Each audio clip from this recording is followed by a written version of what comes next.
اس کے علاوہ آج جو ہے وہ اپنا شاہ محمود قریشی اور اسد عمر، انہوں نے بھی جو ہے وہ امریکن حکام سے ملاقات کی اور تفصیلی مذاکرات ہوئے، تفصیلی بات چیت ہوئی۔ ویڈیو میں آپ دیکھ سکتے ہیں کہ کل تک ان کو گالم گلوچ تھی، آج ان کے پاؤں میں پڑے ہوئے ہیں، آج ان کے سامنے دانت نکلے ہوئے ہیں، باتیں کھلی ہوئی ہیں، اور یہ ہے ان کی ٹوٹل اور مجموعی حیثیت۔ اس کے علاوہ عمران خان نے جن سے رابطہ کیا وہ میں پہلے بھی بتا چکا ہوں، وہ ہیں بریڈ شرمین۔ بریڈ شرمین جو ہیں یہ وہ شخص ہیں کہ یعنی جو جس طرح میں نے کہا کہ پاکستان کے ایٹمی یعنی جوہری پروگرام کے شدید ترین مخالف، اسرائیل کے حامی، حماس کے مخالف، اور مطلب یہ انتہا پسندی کی حد تک جو ہے وہ پاکستان کے جوہری پروگرام کے مخالف ہیں، اور اسی انتہا کی حد تک اسرائیل کے حامی ہیں۔ اور ان کا ڈومیسائل آپس میں کیسے ملتا ہے یہ آپ کو بھی پتا ہوگا، مجھے بھی پتا ہوگا۔ اس کے علاوہ ناظرین آپ کو یاد ہوگا کہ کچھ دن پہلے رکن امریکن کانگریس جو ہے ڈاکٹر آصف، انہوں نے ملاقات کی تھی عمران خان سے، ایک وفد کے ساتھ آئے تھے، اور یہاں پہ انہوں نے جو ہے وہ عمران خان نے ان کے سامنے جو رونا رویا وہ رویا، اور اس نے جا کے پھر وہاں پہ جس طرح رونا رویا اس کے بعد جو ماحول بنایا، مطلب ایسی صورتحال وہاں پر انہوں نے پیدا کی کہ وزیر اعظم کو اس سے بات کرنا پڑی ڈاکٹر آصف سے، اور اس کے علاوہ جو ہے وہ آصف زرداری کے کہنے پر فریال تالپور کو ڈاکٹر آصف سے بات کرنا پڑی کہ بھائی یہ کیا کر رہے ہو آپ۔ اس پہ میں نے کل جو ایک ویلاگ کیا تھا اس میں میں نے آپ کو تفصیل سے بتایا تھا کہ ڈاکٹر آصف جو ہے وہ پوری طرح اس وقت وہاں پہ پی ٹی آئی کی لابنگ کر رہا ہے۔ اور اس کے علاوہ آپ کو یاد ہوگا ایک لیڈی تھی الہان عمر، یہ بھی رکن کانگریس ہیں اور یہ عمران کی فین ہیں، اور یہ عمران کے حق میں امریکن کانگریس میں بھرپور آواز اٹھا رہی ہیں۔ اور اس کے علاوہ ایک اور شخص ہیں جیک ایلیزے جو ہیں یہ بھی رکن کانگریس ہیں، اور یہ بھی عمران کے جو ہے وہ حامی ہیں، یعنی عمران کی جو لابنگ فرم ہے امریکہ میں ان کی توسط سے جو ہے وہ ان کے معاملات ہوئے ہیں، اور اب یہ معاملات کہاں لے کر جا رہے ہیں یہ اب آپ عنقریب آپ کو پتہ لگ جائے گا۔ زلمے خلیل زاد بنیادی طور پر افغان ہے۔ افغان میں کہنا تو نہیں چاہتا، لیکن افغانستان سے ہمیشہ پاکستان کو نقصان پہنچا ہے، پھر وہ جسمانی ہو، وہ معاشی ہو، وہ اقتصادی ہو، وہ امن و امان کے حوالے سے ہو، کسی بھی حوالے سے ہو، پاکستان کو جب بھی شدید نقصان پہنچا ہے وہ افغانستان سے ہی پہنچا ہے۔ آج تک افغانستان نے جتنا نقصان پہنچایا ہے ہمیں، اتنا نقصان ہمیں انڈیا نے بھی نہیں پہنچایا، کیونکہ انڈیا کا سارا نیٹ ورک بھی وایا افغانستان ہو کے پاکستان آتا ہے، وایا افغانستان ہو کے بلوچستان جاتا ہے، وایا افغانستان ہو کے پی کے جاتا ہے۔ یہ پورا جو را کا جو نیٹ ورک ہے، یہ را کا نیٹ ورک یہاں سے جاتا ہے، اور ان کے سلیپر سیلز یہاں موجود ہیں، اور گیو اینڈ ٹیک جو ہوتی ہے پیسوں کی وہ وہیں کابل میں وہیں پر ہی ہوتی ہے، لیکن نیٹ ورک یہاں چل رہا ہے اور پھر کھیل یہاں کھیلا جاتا ہے۔ تو بہرحال زلمے خلیل زاد جو ہے بنیادی طور پر اس کا جو دوستیاں تعلقات اور وہ ہیں وہ امریکن سی آئی اے سے ہیں، اور امریکن سی آئی اے کی آنکھ میں پاکستان کا جوہری پروگرام کانٹا بن کے چبھ رہا ہے۔ ان کی اہلیہ ہیں جی شیریل بینرڈ، یہ یہودی خاندان سے تعلق رکھتی ہیں اور کٹر یہودی ہیں۔ تو اب اس کے علاوہ آپ کو یاد ہوگا کہ 25 فروری کو علیمہ خان نے امریکی جو اپنا ایوان نمائندگان کے اسپیکر ہیں کیون مک کارتھی، ان سے ایک ملاقات کی تھی۔ اس ملاقات میں بھی علیمہ خان نے جتنا رونا رویا تھا اور پاکستان کو جس حد تک بدنام کیا تھا، جتنا کر سکتی تھی اتنا ہی انہوں نے اس کو بدنام کیا۔ ایک اور کانگریس مین ہیں، ان کا نام ہے جی ایرک ویل۔ 17 مارچ ان کی جو ہے وہ عمران خان سے جو ہے وہ ٹیلی فون پر بات ہوئی تھی، اور اس کے بعد انہوں نے ایک مذمتی اسٹیٹمنٹ جاری کیا تھا، اور اس میں پاکستان کے خلاف جو زہر اگل سکتے تھے انہوں نے اگلا۔ ایک طرف تو یہ معاملات چل رہے ہیں، اور دوسری طرف آپ دیکھ رہے ہیں کہ لندن میں پاک فوج کے خلاف ایک بھرپور مہم چل رہی ہے۔ ایک طرف Omar Ayub P T I کا پٹا پہن کے گلے میں اور گھوم رہے ہیں، اور لندن میں اور ان کے باپ کی ایوب خان کی تصویر پہ جوتے پڑ رہے ہیں۔ ایک طرف جو ہے وہ اعجاز الحق پی ٹی آئی کا پٹا پہنتے ہیں اور ادھر اس کے باپ ضیاء الحق کو جوتے پڑ رہے ہیں اس کی تصویر کو اور ان پہ لعنتیں برس رہی ہیں، اور کرنے والے کون ہیں؟ P T I. اور وہاں پر ایک جو ہے وہ ایک مہم چلائی جا رہی ہے. اس مہم میں پی ٹی آئی تو ہے ہی ہے، لیکن پی ٹی آئی کا وہ سپورٹر فیکٹر جو پاک فوج سے تعلق رکھتا ہے یا تو ریٹائرڈ ہے یا بھگوڑا ہے، جس طرح میجر عادل راجہ ہے، کوئی ایک میجر مہدی ہے، پتہ نہیں یہ کون سی مافیاؤں کے لوگ ہیں، اور وہ جو ایکس سروس مین ہیں جو آرمی سے ریٹائر ہو کر گئے ہیں، جو دامے درمے سخنے عمران خان کی ہر لحاظ سے مدد کر رہے ہیں. ان کی فیملی جو یہاں پر ہیں وہ عمران خان کی ہر لحاظ سے مدد کر رہے ہیں، کیونکہ وہ امریکہ میں اور لندن میں بیٹھے ہیں اور ان کو پتہ ہے کہ عمران خان کس کے ایجنڈے پر کام کر رہا ہے. تو اس کے بعد اب کیا رہ جاتا ہے کہ آپ جب اپنے ہی ملک کے اگر آپ کو سیاست کرنا نہیں آ رہی تو آپ سیاست سیکھ لیں، سیاسی داؤ پیچ سیکھ لیں، سیاسی جو ایک سیاسی دھارا ہے اس میں آپ شامل ہو جائیں. ایم کیو ایم کل تک دہشت گرد آرگنائزیشن تھی، جس دن انہوں نے دہشت گردی ترک کی اور قومی دھارا میں آ گئے، آج کوئی ایم کیو ایم کو دہشت گرد کیوں نہیں کہتا؟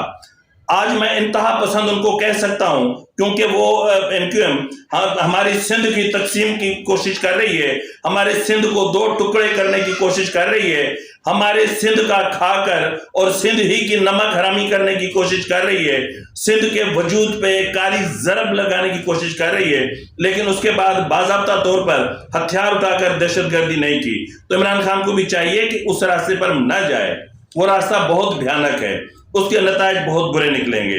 اس کے علاوہ ناظرین، جس طرح میں نے آپ کو بولا شروع میں ہی کہا تھا کہ اب جو عدالتوں میں جو فیصلے ہیں وہ یا تو داماد کرتے ہیں، یا تو بیٹیوں کے کہنے پر ہوتے ہیں، یا بیٹوں کے کہنے پر ہوتے ہیں.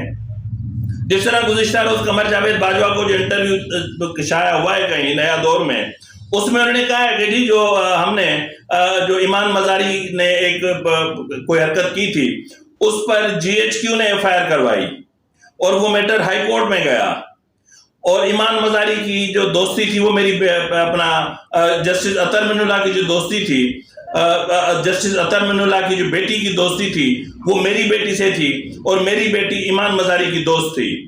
تو بہرحال اسی طرح کوئی چکر تھا کہ جو ہے وہ اس کی بیٹی نے اس کو کہہ دیا اور اطہر من اللہ نے اس کو ضمانت دے دی اور ہم کیس سے دستبردار ہو گئے. اسی طرح جو ہے وہ جس طرح میں نے آپ سے کہا کہ چیف جسٹس یعنی پوری لاہور ہائی کورٹ سے لے کر کہہ رہے تھے نا آج کہ ہم جو ہے وہ صحافیوں کے خلاف ہی توہین عدالت کا کنٹیمپٹ کریں گے. ہم تو کرو نا کنٹیمپٹ، سب سے پہلے تو کرو کنٹیمپٹ اس پہ یہ جو ہے اس کا اپنا پرویز الہی کا جو فرنٹ مین تھا. اگر آپ کو کنٹیمپٹ ہی کرنا ہے نا تو بھلے کریں، شوق سے کریں. ذرا پہلے یہ ویڈیو سن لیں اور اس ویڈیو کو سننے کے بعد آپ دیکھیں کہ کنٹیمپٹ اصل میں کس پہ ہونا چاہیے. ان کے ساتھ 2 ججز ہیں، منیر اختر صاحب اور اعجاز الحسن صاحب. ان کی ذمہ داری پوری اٹھائی ہوئی ہے مظاہر نقوی صاحب نے. مظاہر نقوی صاحب کی بیک گراؤنڈ یہ ہے کہ ان کے 2 بیٹے ہیں، دونوں ان کے فرنٹ مین ہیں، تو وہ ہر غلط کام میں مبتلا ہیں. کرپشن کرتے ہیں، ٹکا کے کرپشن کرتے ہیں، صبح سے لے کر رات تک کرپشن کرتے ہیں. تو پی ٹی آئی اور جوئی صاحب بھی ان کے بارے میں یہ کہتے ہیں کہ بھئی یہ ہمارے عدالتوں میں لوک آؤٹ کرتے ہیں، فیصلے ہمارے حق میں دلواتے ہیں، تو ان کا کوئی کام رکنا نہیں چاہیے. وہ ٹرانسفر پوسٹنگ ہر کام میں وہ پیسے کماتے ہیں اور ٹھیک ٹھاک پیسے کما رہے ہیں.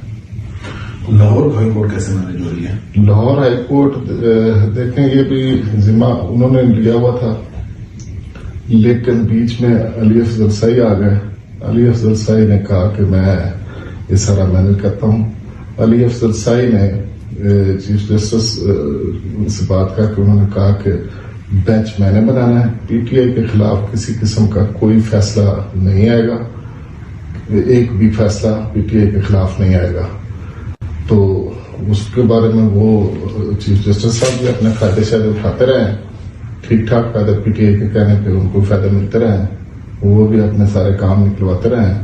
اور اپنے دماد کے لیے بھی انہوں نے 10-15 ارب کے پروجیکٹ کے لیے ہیں. تو کون سا پروجیکٹ؟ Paper project. یہ کیا ہوتا ہے؟ یہ ہوتا ہے, یہ آدھا کام ہوا ہوتا ہے اس پہ, تو باقی یہ کھاؤ پیو پروگرام ہوتا ہے, یہ جیبوں میں جاتا ہے. اچھا, تو یہ لاہور ہائی کورٹ میں اور بھی ہیں کوئی جاننے والے آپ کے؟ لاہور ہائی کورٹ میں ذاتی تعلق بھی ہیں, مطلب جسٹس شاہد کریم ہے, ان کے ساتھ ذاتی تعلق ہے. جسٹس شاہد جمیل ہے, اس کے ساتھ بھی ذاتی تعلق ہے. جسٹس فاروق حیدر ہیں, ان کے ساتھ بھی ذاتی تعلق ہے.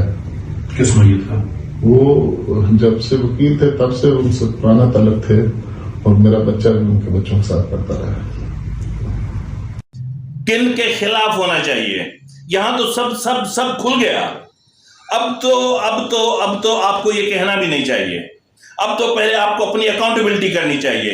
اب تو عدلیہ کو اپنی اکاؤنٹیبلٹی کرنی چاہیے. سپریم کورٹ سے لے کر ہائی کورٹ سے لے کر سیشن کورٹ سے لے کر additional district and session court تک سب کو اپنی اکاؤنٹیبلٹی کرنی چاہیے. کالی بھیڑوں کو نکال باہر کرنا چاہیے. یہ آڈیو آپ کے لیے آئینہ ہے. بہرحال ناظرین, اس پہ میں زیادہ بات نہیں کروں گا. بات کروں گا تو بہت دور تک چلی جائے گی. ابھی اس وقت تک جو ہے وہ اتنے ہی کافی ہے کہ بھٹی صاحب کے خلاف پہلے آپ کنٹیکٹ کریں, اس کے بعد پھر جو ہائی کورٹ یہاں جہاں آپ بیٹھے ہوئے وہاں, پھر لاہور اسلام آباد ہائی کورٹ جائیں, پھر چیف جسٹس جائیں, جہاں ٹرکوں کے پہیے جائیں نا, پہیوں کے نشان جائیں, پہلے وہاں جا کے کاروائی کریں. بہرحال ناظرین, آخر میں بات کروں گا کہ آپ کو پتا ہے کہ کل پارلیمان کا مشترکہ اجلاس ہوگا. اس پارلیمان کے مشترکہ اجلاس میں وزیر قانون اور انصاف جو ہیں اعظم نذیر تارڑ صاحب, وہ عدلیہ سے متعلق ایک رپورٹ پیش کریں گے اور کمپریہنسو جو ہے وہ وہاں پر بریفنگ دیں گے کہ عدلیہ کا جو بیہیویئر ہے اور عدلیہ کس طرح عمران خان کے لیے چل رہی ہے, اور 8-9 مقدمات میں جو ہے عمران خان کے جو ضمانتیں ہیں, اور نان بیلیبل افینس میں بھی اس کے آئے بغیر ہی ضمانتیں ہو رہی ہیں. نان بیلیبل افینس میں یعنی کچھ دن تو آپ ان کو اریسٹ ہونے دو, انویسٹیگیشن تو ہونے دو. جب وہ اریسٹ ہی نہیں ہوں گے تو انویسٹیگیشن کہاں سے ہوگی؟ انویسٹیگیشن نہیں ہوگی تو جرم ثابت کیسے ہوگا؟ جرم ثابت نہیں ہوگا تو سزا کیسے ہوگی؟ آپ نے تو پہلے ہی بند باندھ دیا. تو بہرحال جی, اعظم نذیر تارڑ صاحب جو ہیں وہ کل عدلیہ اور حکومت کے درمیان ایک جو تناؤ شدت اختیار کر گیا ہے, یعنی عمران خان کی مہربانی کی وجہ سے, جس طرح میں نے کہا کہ جو ہے وہ پاک فوج کے اندر ایک تقسیم ڈالنے کی کوشش کی جا رہی ہے, اسی طرح عدلیہ کے اندر ایک بہت بڑی دراڑ پڑ چکی ہے.